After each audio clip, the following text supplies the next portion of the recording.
Radio Cernéa avec le frère Thierry pour nous présenter un peu les derniers ouvrages et les derniers auteurs de Apopsis.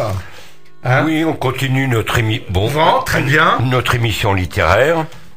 Alors ce soir, on est réunis avec monsieur Paul-André Mort, oui, ancien magistrat, à propos d'un livre au titre un peu sévère, Le suicide de l'Occident. Oui. Alors c'est un livre illustré, un beau livre,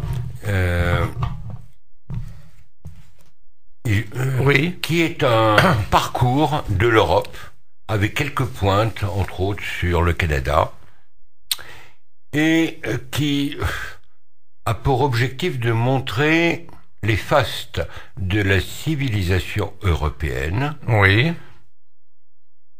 on pourrait dire d'autrefois, avec ses restes, aujourd'hui, ou ses reliques, et les contrastes que l'auteur, tel un nouveau Candide, a pu découvrir lors de ses multiples voyages. Je pense qu'on pourrait prendre, pour aborder ce livre, quelques thèmes. D'abord, vous avez parcouru en long et en large l'Europe latine ou l'Europe germanique, l'Europe de l'Est. Qu'est-ce qui vous a frappé de sa grandeur? Qu'est-ce qui pouvait constituer à vos yeux son unité civilisationnelle? Eh bien, d'abord, je vous remercie de m'avoir invité à parler de ce livre qui a occupé une bonne partie de ma vie, puisqu'il s'étale sur plusieurs années, depuis 99 jusqu'à tout récemment, disons. Depuis 95, plus exactement, jusqu'à tout récemment. Alors, ce qui m'a frappé, c'est que nous avons en Europe un patrimoine formidable, remarquable, qui attire les foules. Les Chinois, les Japonais, les Américains se précipitent pour voir les merveilles qui existent en Autriche, en France, en Italie. Les merveilles de l'art, ce sont des choses qui fascinent, et il y a le cliché habituel du touriste japonais qui mitraille avec son appareil photo toutes les œuvres d'art, les églises. Voilà. En Europe, il y a des merveilles. La seule chose, c'est que elles ne sont pas bien gardées, elles ne sont pas bien conservées, et tout le monde a en tête ce qui s'est passé, eh bien, à la dernière guerre, celle de 39-45. On a pilonné, par exemple, le monastère du Mont Cassin. Il n'y avait aucune raison militaire. Aucune raison militaire, car il n'y avait pas un seul Allemand dans le monastère du Mont Cassin. Mais on l'a, pour ainsi dire, rasé, et il en a été ainsi aussi de Dresde, qui a été rasé. Le monastère a été reconstruit, oui, à peu près à l'identique. Bien sûr. Alors on pourrait se poser la question, est-ce que ce ne sont pas des vieilles rancunes anti-latines qui ont poussé les Américains à détruire ce chef-d'œuvre de notre patrimoine architectural et spirituel? Oui, vous faites bien de poser la question, parce que de la même façon, certains se sont posé la question de savoir pourquoi c'était spécialement Nagasaki et Hiroshima qui avaient été visés, oui, par les bombes atomiques, alors que, comme par hasard, deux villes chrétiennes. C'était deux villes non seulement chrétiennes, mais catholiques. Et c'était assez curieux que chaque fois les bombes américaines tombent sur les vestiges de la civilisation chrétienne. Ça s'est passé aussi dernièrement, malheureusement, en Irak, ça s'est passé en Syrie, au Kosovo. Les cibles visées sont des cibles chrétiennes. Alors, les mauvaises langues disent que sur le billet d'un dollar américain, il y a une devise qui s'appelle In Gold We Trust. Nous croyons dans l'or, dans Mammon, et le matérialisme américain explique peut-être que ce soit les cibles chrétiennes qui soient visées plutôt que d'autres. Pourtant, la Constitution américaine, on jure sur la Bible. Alors, oui.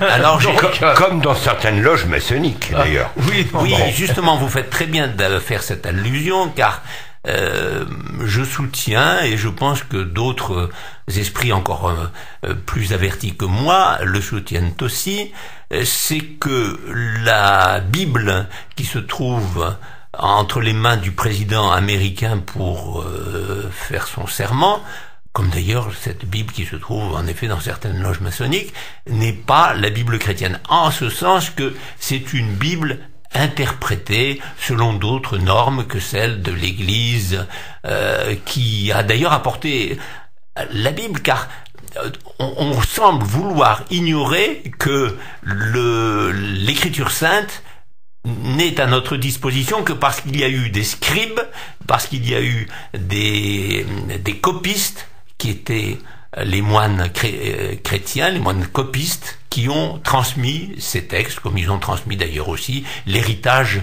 de la littérature latine, de la littérature grecque, de la littérature syriaque, etc.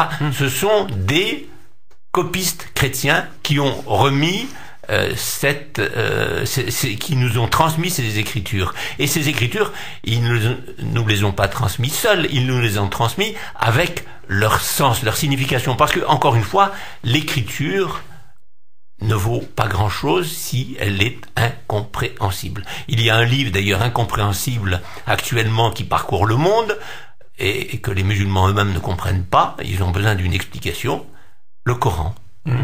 Bien. Alors pour l'écriture de la Bible, l'explication se trouve dans les pères de l'Église, dans la tradition catholique. Et dans la tradition orale. Orale, bien sûr, tradition Parce que, orale. Il n'y a pas d'incompatibilité dans une société traditionnelle, quelle que soit d'ailleurs l'ère géographique, entre la tradition orale et l'écrit. On peut penser par exemple à l'Iliade, l'Odyssée d'Homère, d'abord, ou la chanson de Roland. D'abord, elles étaient apprises par cœur, récitées, et après consignées par écrit. Car le catholicisme, le christianisme, dans sa forme occidentale ou orientale, nous sommes la religion qui adhérons à qui? À quoi? Au verbe. Donc il est normal, connaturel, que les chrétiens aient un culte particulier des lettres, de l'écriture. Bien sûr. Et il y a un très beau livre du père Jean Leclerc, dont Jean Leclerc, l'amour de Dieu, l'amour des lettres et le désir de Dieu. Ça fait partie des fondements de notre civilisation. Dire le Romain, comme le moine au Moyen-Âge, qu'est-ce qu'il faisait? Il lisait des textes, mais en prononçant les mots. Ouais, il ne glissait pas sur le texte. Le texte s'imprimait en lui. Alors je vais pas faire un cours là-dessus, mais vous avez très beau sermon de Saint-Augustin où il montre bien que le lecteur n'était pas passif devant un écrit.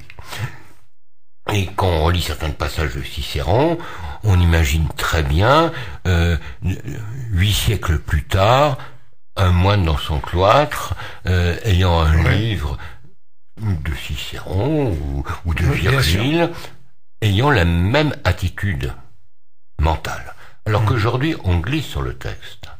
Et on n'est plus capable réellement de le comprendre.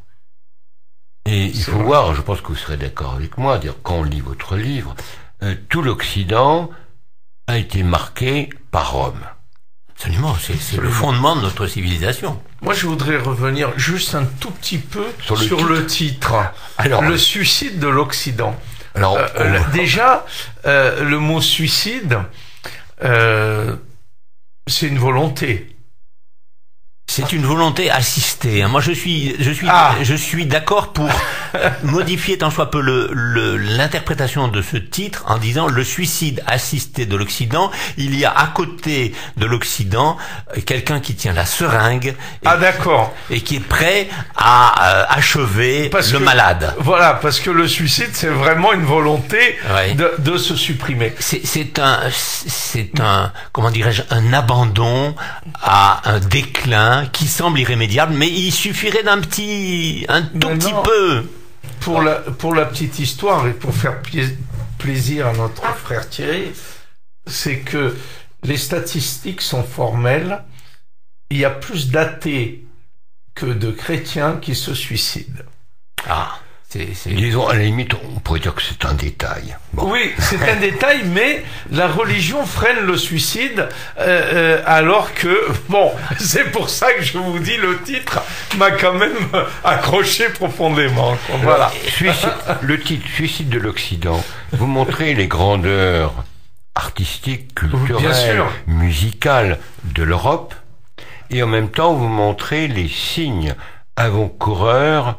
Et il est bon de se rappeler cette phrase de Valéry, les civilisations sont mortelles. Absolument. Alors, quels sont les signes? J'en avais évoqué quelques-uns, mais à vous de développer.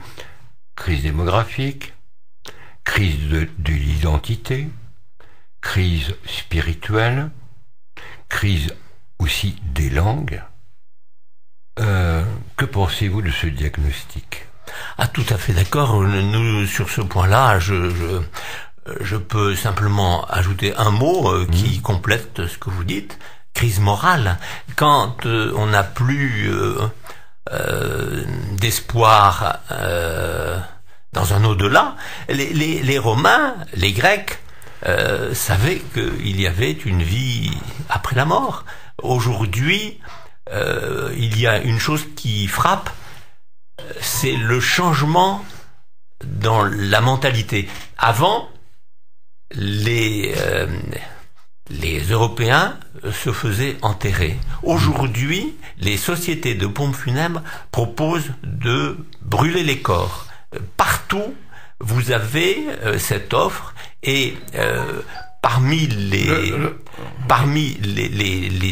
comment dirais-je, les symptômes du mal, par exemple, qui ronge la Belgique, la France aussi, bien sûr, il faut remarquer que 33% des Belges se font incinérer. 33%.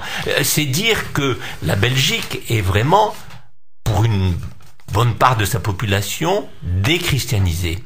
Car, normalement, mais l'Église a laissé passer ça. Avant, l'Église était une barrière. L'Église aujourd'hui, l'Église catholique... Je vous parlais du mot suicide. Alors, je vais faire allusion à un livre d'un sociologue, Cuchet, Comment l'Europe a cessé d'être chrétienne. Et il montre, statistiques à l'appui, que c'est à partir du moment où l'Église a cessé de prêcher sur les fins dernières que les gens ont plus pris la religion au sérieux.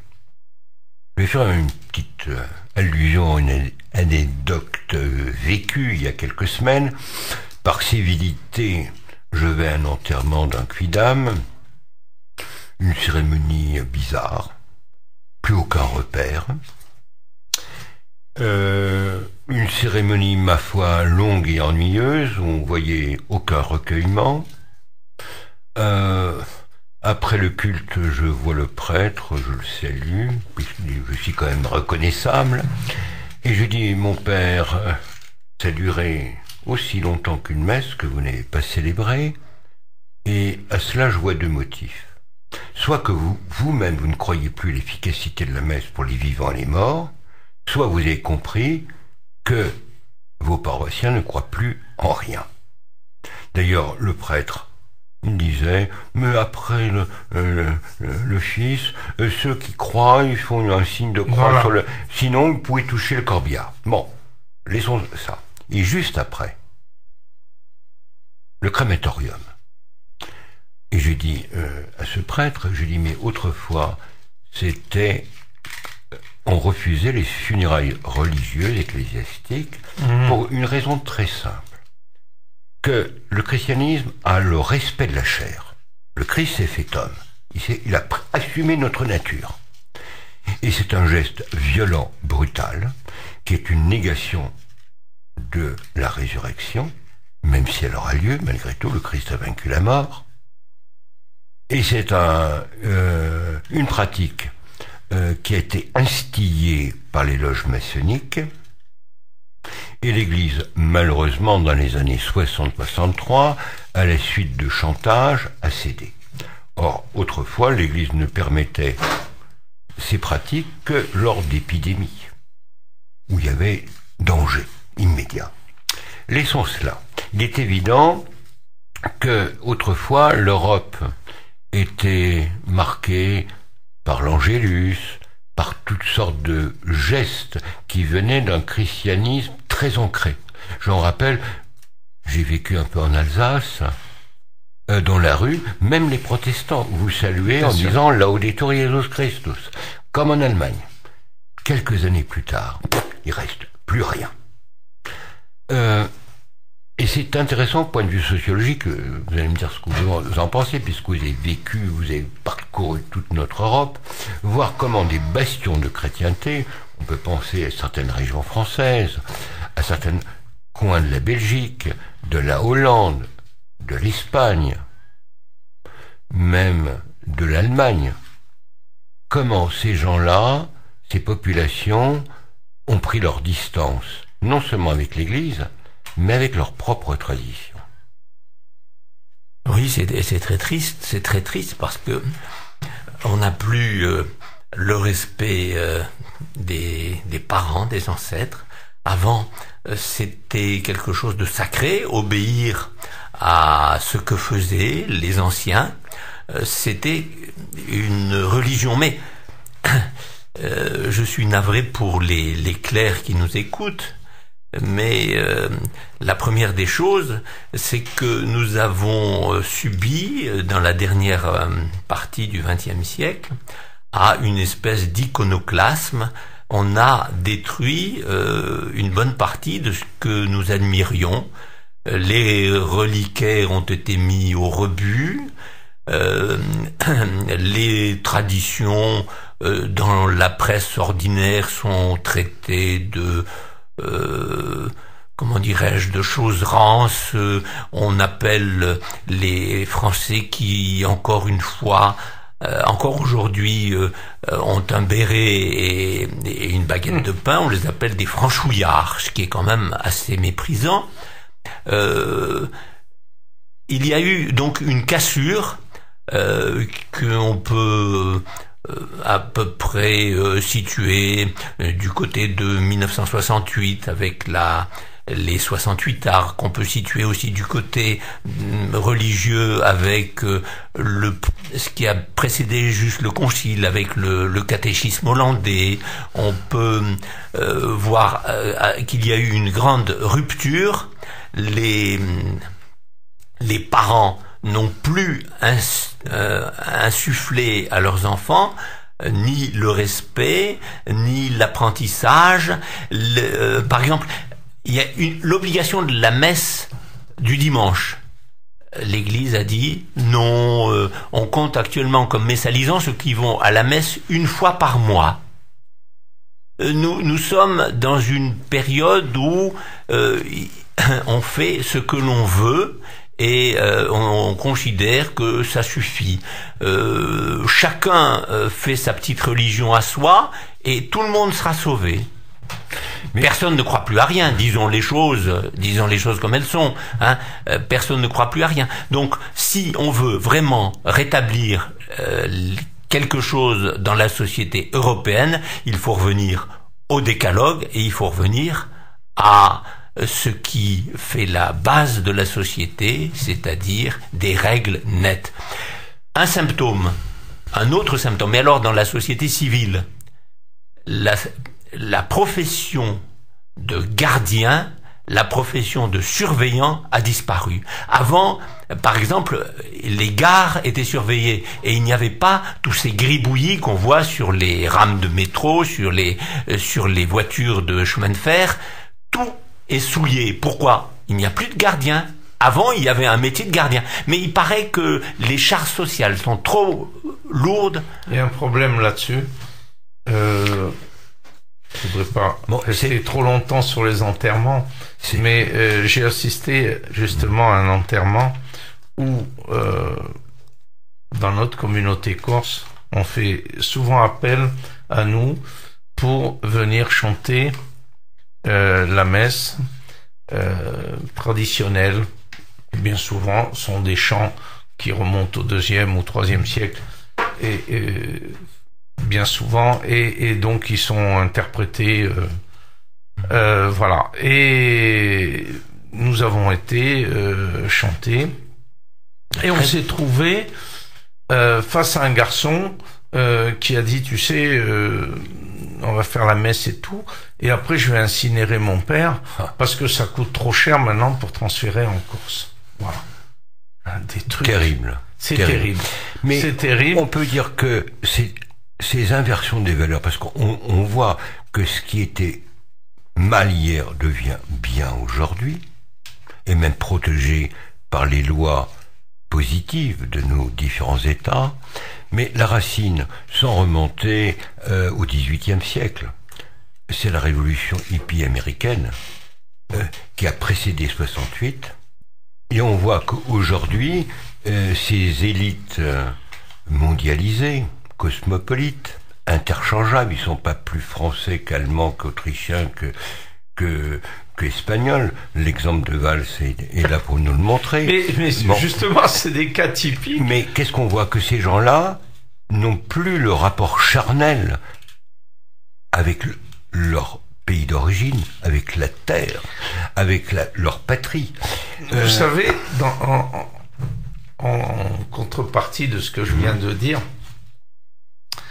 je me trouvais, ça date déjà de 4-5 ans, peut-être un peu plus, je me trouvais dans mon village, qui est un tout petit village de rien du tout. Et le maire, il dit, regarde, on reçoit ça, il y a quelqu'un qui veut être enterré au village. Et on le connaît pas. C'est un tout petit, on est tous, quasiment tous parents, et on recherche, et on s'aperçoit en effet qu'il y a une famille qui est partie avant 14, et qui a fait sa vie un peu partout, quoi. Et un descendant s'est rappelé qu'il sortait de ce village, et il a demandé à être enterré. Il avait envoyé, donc c'était sa volonté, et les pompes funèbres disaient, on a ce corbillard maintenant, qu'est-ce qu'on fait, quoi? Et le peu de village qu'il y avait, on a dit, bon, on va le suivre, on va l'amener à sa dernière demeure, puisque c'était sa volonté. Et voilà, on s'est retrouvés tous, après cette personne qu'on ne connaissait pas, pour l'enterrer, comme dirait ma grand-mère, Christian, d'une manière chrétienne. Voilà. Oui. Alors vous faisiez allusion aux chants corses. Je suis un grand admirateur de ces chants traditionnels. Ils ont vraiment très beau. Là, j'avais un ami qui vient d'enregistrer carrément une autre Ave Marie. On en connaît des Ave Marie, hein. Et voilà. Et là, c'est vraiment une création. Encore. Voilà. Donc, chez nous, c'est un petit peuple, hein, les Corses, hein. Mais si vous voulez, un peuple de résistance. Donc on résiste, tant bien que mal, à beaucoup de choses. Donc on nous met des grosses étiquettes, mais on résiste. Il y a encore de très belles traditions qu'il faut maintenir. Et qu'on essaie de maintenir. Alors, il y a parmi mes voyages, il y a un voyage que j'ai beaucoup apprécié, c'est le voyage au Luxembourg. Oui. L'une des devises du Luxembourg, c'est nous voulons demeurer ce que nous sommes. Voilà. C'est une très belle devise, admettez-le. Eh bien, voilà, on aimerait qu'en Europe, il n'y ait pas que le Luxembourg qui ait cela comme devise, et surtout qui l'applique. On aimerait que chacun des peuples d'Europe soit fier de ce qu'ont fait les ancêtres, et que l'on continue à pratiquer ce qui est bien. Moral disait que la vraie tradition est critique, mais l'absence de tradition, c'est la pire des choses. C'est vrai, c'est vrai. Mais vous savez, c'est comme si vous voulez, vous auriez une fourche face à un bulldozer. Et ça me fait cet effet. Hein. Oui. Parce que quand je vois le rouleau compresseur qu'il y a, c'est impressionnant. Quoi. Et je pense qu'il est remarquable quand on lit votre livre. Vous êtes passé plusieurs fois dans ces pays. Oui. Et vous voyez le changement de mentalité. Hélas. Qui va très vite. Oui. Et qu'est-ce qu'on voit? Qu'il y a une sorte de globalisation, de mondialisation des mœurs et des coutumes. Et que les spécificités régionales, locales, nationales tendent à disparaître. On a l'impression que la société libérale avancée est mue par la haine de soi et la recherche d'un profit illimité. On conçoit un produit, mettons, en Amérique, on le fabrique en Chine et on le vend au Japon ou en Afrique. Et l'individu n'a plus de valeur en tant que membre d'une société, mais qu'en tant que consommateur. Je pense que l'identité, pour moi, je pense, elle ne vient que de la terre. Bien sûr. Et à partir du moment où vous supprimez la paysannerie, c'est pour ça que quand vous me parliez de suicide, faut penser qu'il y a presque un paysan par jour qui se suicide en France. Et donc, c'est, si vous voulez, le fait du bon sens qu'on enlève. On disait le bon sens paysan, et vous me parliez de l'Angélus. Je pense pas qu'à Paris on écoutait beaucoup l'Angélus. Non. Hein? Alors la paysannerie en France malheureusement a été décimée, surtout après la guerre de 14. Oui, absolument. Et après, elle a été domestiquée par les syndicats agricoles qui ont été complices de la politique européenne. Oui. Et on est entré dans un système où ils sont à la fois les victimes et les complices. C'est peut-être dur ce que je dis, mais quand on regarde, et je vais donner la parole à l'auteur du livre « Le suicide de l'Occident » paru chez Apopsys. Apopsys. Donc vous pourrez regarder ça sur Internet, oui. Paul-André Mort. Si on compare l'Europe de l'Ouest, qui était l'Europe libre, avec l'Europe de l'Est, qui était sous la botte soviétique, absolument, on voit qu'aujourd'hui se dessinent deux Europes. Une qui a son centre de gravité en Hongrie, c'est en gros la résurgence de l'Empire austro-hongrois, hein. Même la Pologne qui est anti-russe mais fait bloc, parce qu'ils ont des intérêts civilisationnels communs. Or, les valeurs que veut nous imposer l'Europe sont des idées abstraites. Ne parlons pas de démocratie, mais on voit très bien qu'il s'agit de substituer à une anthropologie traditionnelle une autre anthropologie. Et on voit très bien qu'il y a la conjonction de la religion écologique. Donc l'homme n'est que un prédateur, n'est qu'un appendice de la terre, il n'y a pas de différence entre l'homme et l'animal, on fait partie d'un écosystème, tout juste qu'on ne retrouve pas certaines idées fumeuses de Teilhard de Chardin. Donc si l'homme est un prédateur, si un enfant pollue, mais il ne faut plus faire d'enfants. Hein, et on voit très bien. Et il n'y a plus d'enfants. Et il n'y a plus d'enfants. Et de l'autre côté, ça c'est les altermondialistes. Mais les mondialistes affiché. On prend un type comme Soros, et il n'est pas seul. Ils ont à peu près le même credo. L'homme est un prédateur. Alors, qu'est-ce que ça peut provoquer?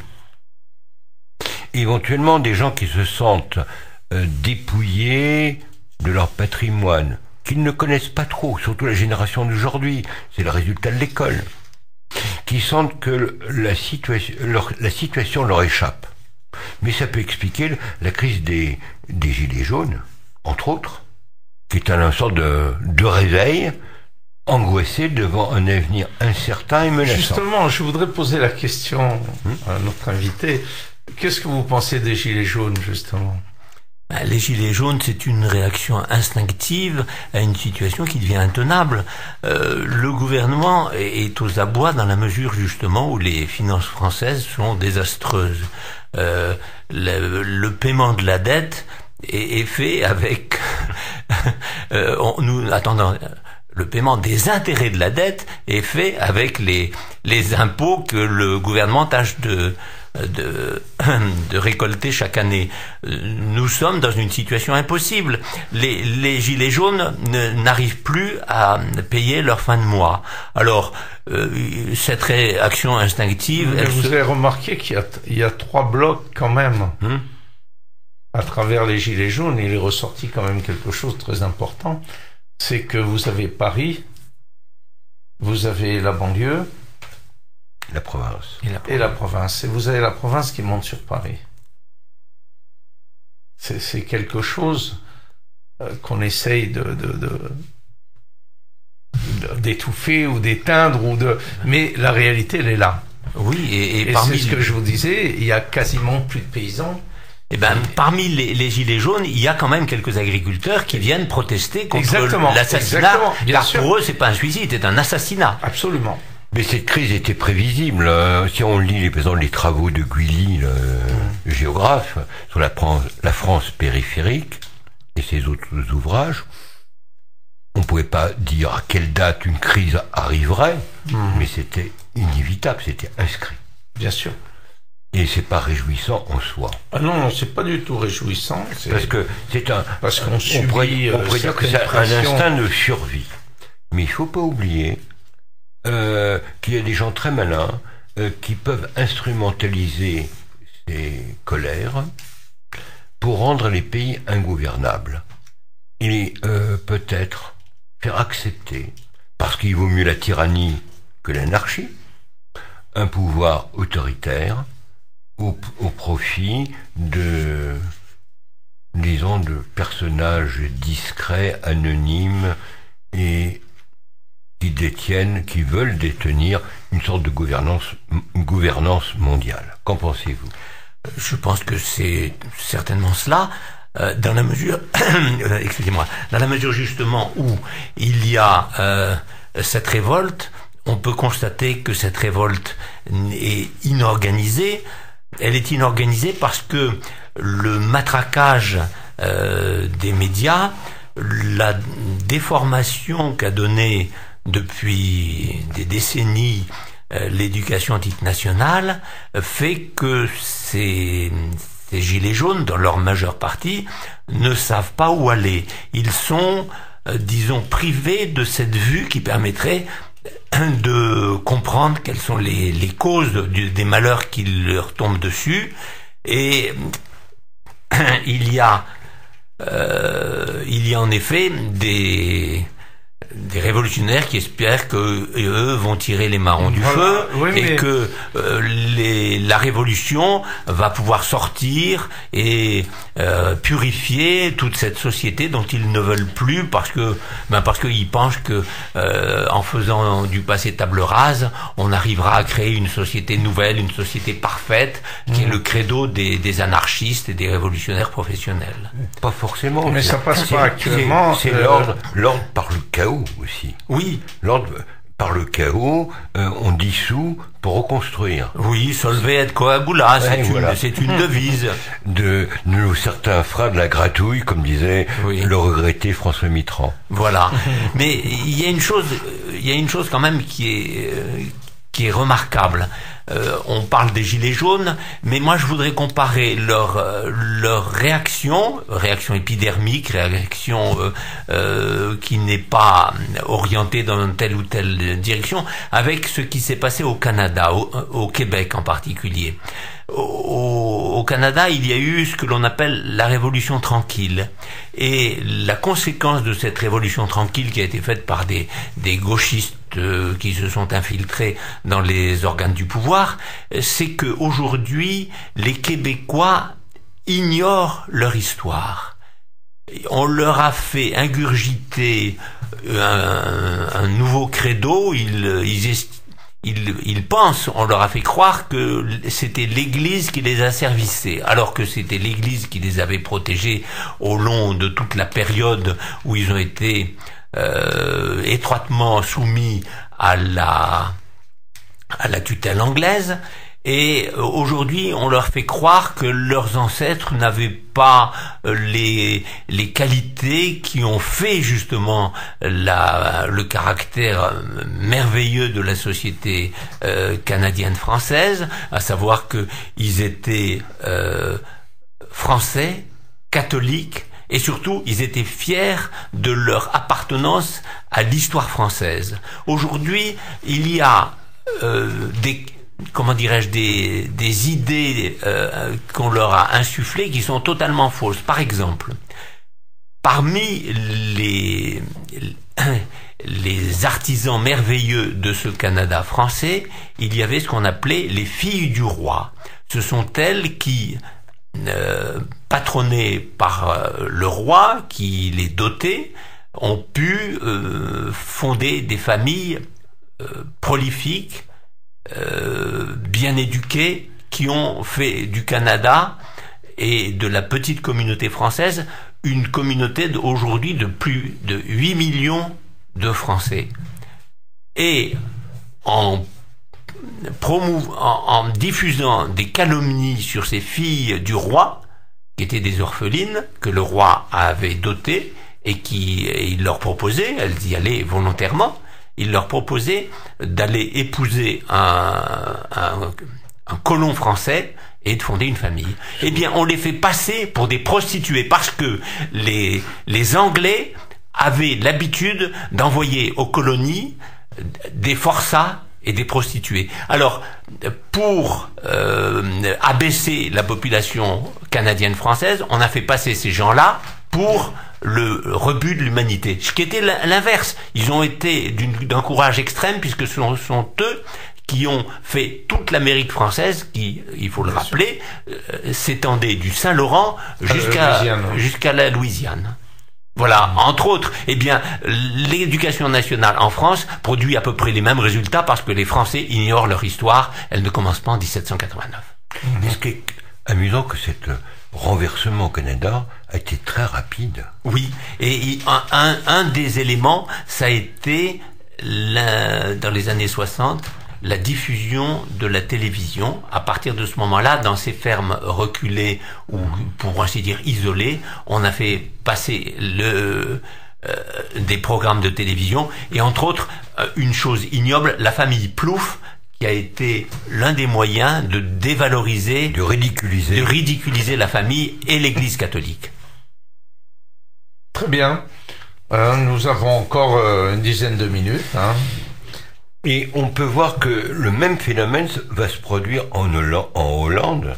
Alors qu'au Canada, on peut dire que c'était des Français, en majorité d'origine du Poitou, des Tourangeaux, des Normands et des Picards. D'ailleurs, il y a bien sûr beaucoup de noms français qui ont disparu en Poitou, qu'on retrouve au Canada. Au Canada, bien sûr. Oui. Est-ce qu'il faut voir que cette révolution tranquille a été aussi facilitée par le changement de politique de l'Église, ou du moins de certains clercs. Ah oui. Et c'était très rapide. On peut penser les grandes universités, celle de Laval, avec des grands philosophes comme Charles de Coninck. Qu'est-ce qu'il en reste aujourd'hui? Rien.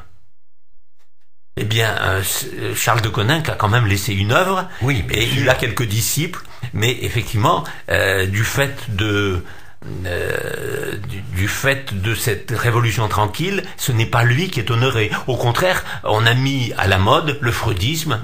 J'ai des amis au Canada qui ne connaissent de la pensée française que Freud, Lacan et compagnie. Ce qui est Derrida et bien voilà, sûr. ce qui est quand même lamentable, parce que nous avons en France des gens qui s'appellent Madiran, Maurras, Thibon, Marcel de Corte. Marcel de Corte. Il y avait autre chose. Ce qui est, à partir de l'après-guerre de 1900, à partir des années 1945, l'influence française, ça a été ce qui était ce que nous appellerions le progressisme. C'est ça qui a fait l'admiration des élites du Canada, et c'est comme ça qu'on est passé de Duplessis à Jean Lesage. Autrement dit, qu'on est passé d'une administration conservatrice à un progressisme à tout va, qui a donné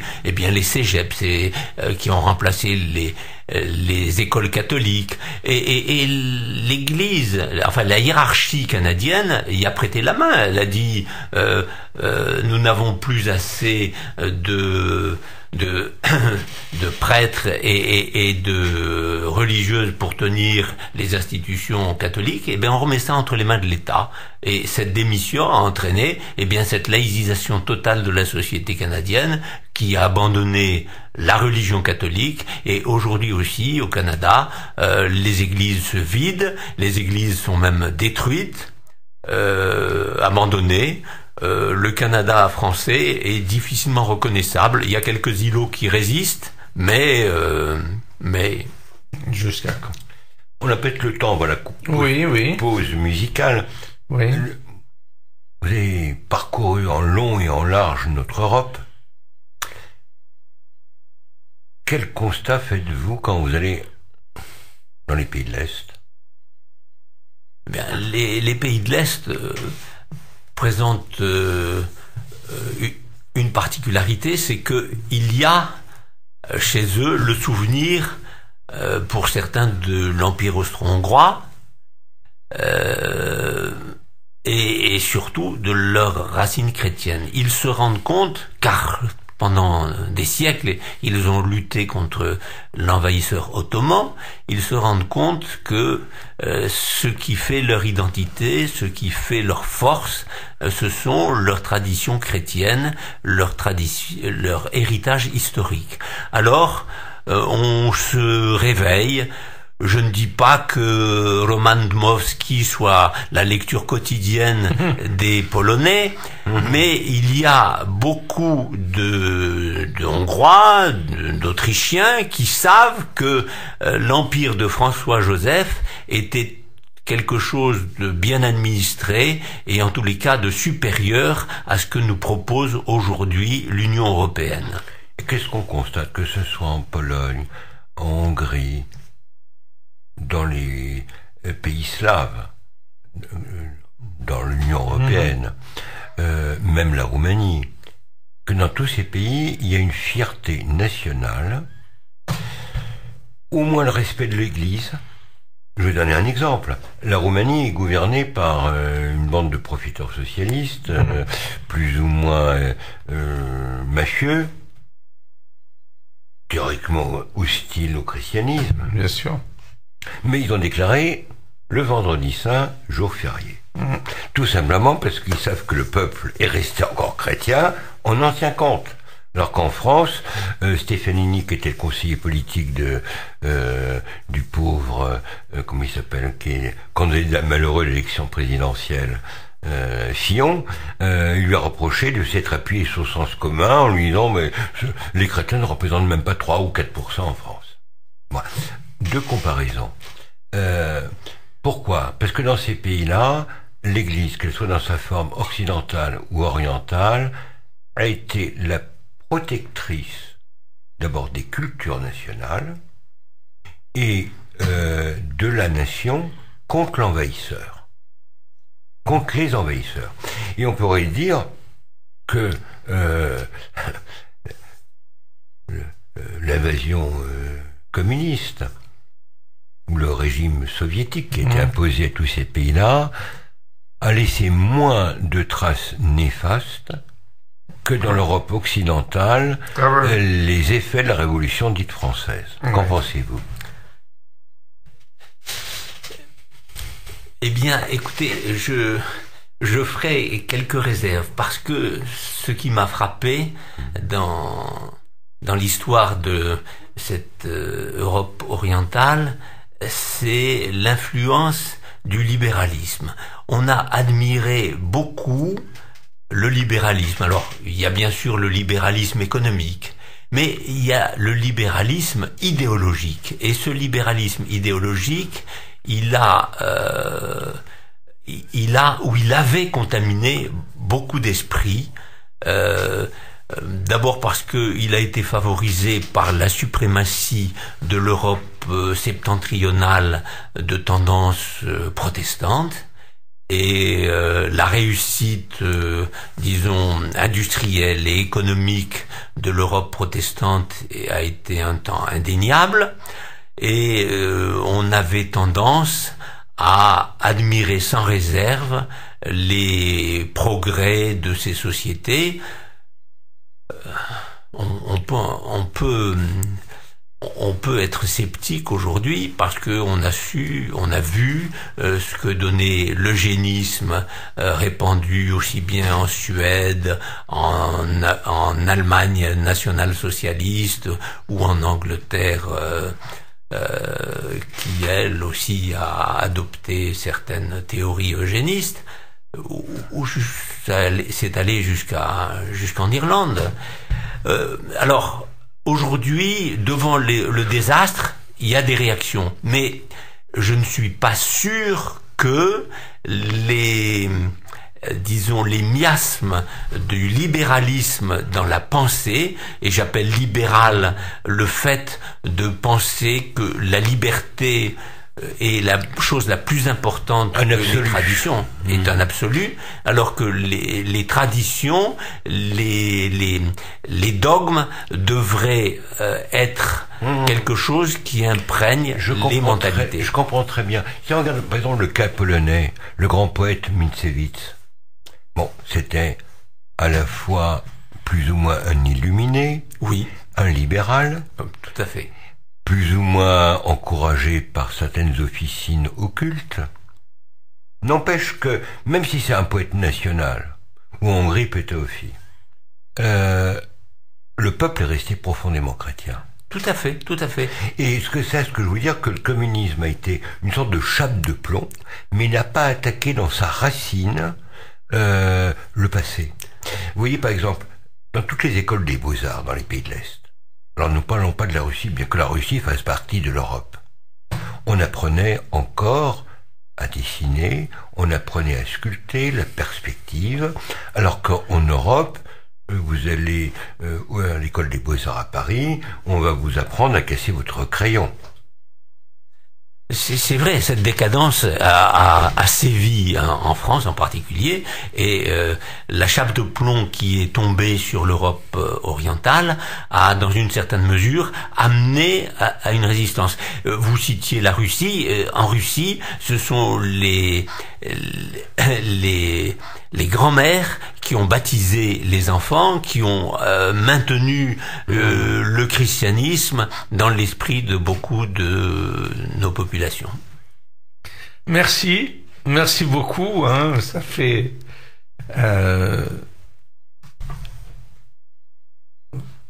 on arrive à la fin. On a terminé l'émission. On arrive, oui, complètement à la fin. On a combien de temps pour terminer? On va prendre encore 5 minutes. Oui, pour faire une conclusion. Pour faire une conclusion, quand même. Oui. C'était un peu décousu la conversation, non?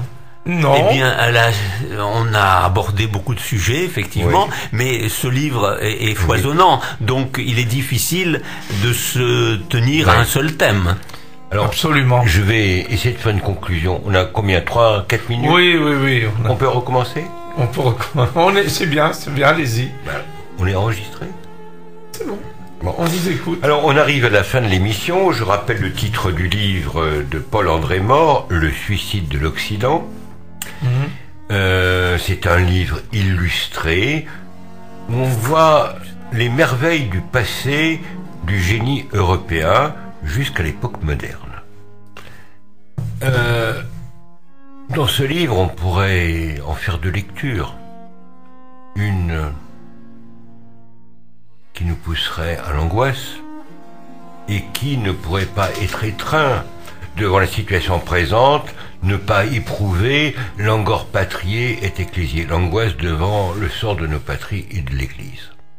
Et d'ailleurs, la dernière page du livre, 4e de couverture, qu'est-ce qu'on voit? Et c'est tout à fait, illustre parfaitement un de vos propos, une église du Kosovo, en ruine, ruinée comment?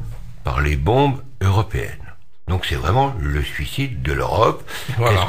On a implanté au Kosovo la mafia albanaise, la mafia musulmane, trafic de drogue, de femmes et le reste. Votre livre est en quelque sorte un cri de Cassandre. Cassandre, malheureusement, dans l'Antiquité, n'a pas été écouté, et il en est coûté fort cher aux Troyens. Puisse ce livre, que je recommande vivement à la lecture, réveiller l'instinct de survie, car quel même grand penseur, quel grand orgueilleux, même devant le vide sur le haut d'une tour, ne serait pas saisi d'angoisse et n'aurait pas un moment de recul. C'est peut-être le moment de faire nos examens de conscience et de revenir au réel. Que pensez-vous? Oui, il faut revenir au réel, et ce réel est peut-être angoissant, mais le chrétien, même s'il est saisi par l'angoisse, se rappelle que il y a quand même quelques lignes d'espoir, et Maurras disait que en politique le désespoir est une sottise absolue. J'ai fait le tour de l'Europe, de l'Amérique du Nord, je suis allé même en Terre Sainte. Il y a partout des vestiges de ce qu'est notre civilisation, et elle est si belle que elle peut encore enthousiasmer les générations présentes et les générations futures, je l'espère aussi. Et c'est pas une question de race. On voit par exemple aujourd'hui des Africains qui ont une culture française ou gréco-latine étonnante. Et même des fois les meilleurs spécialistes sur certains sujets. Donc là aussi on retrouve le génie de Rome. Parcere subjectis et debellare superbis, disait Virgile. On épargne les vaincus et on écrase les orgueilleux. Voilà. Et qu'est-ce qu'on voit? Que la Rome chrétienne, qui aurait pu penser, après les heures plus ou moins sombres de l'après-concile, voir un Benoît XVI qui ressort les beaux ornements, on a cru, c'était fugace, la Rome éternelle revivre, avant qu'un nouveau barbare n'y vienne. Merci à vous deux. C'est moi qui vous remercie de m'avoir accueilli. À très bientôt pour les auditeurs, à très bientôt bien sûr sur Radio Cyrnéa.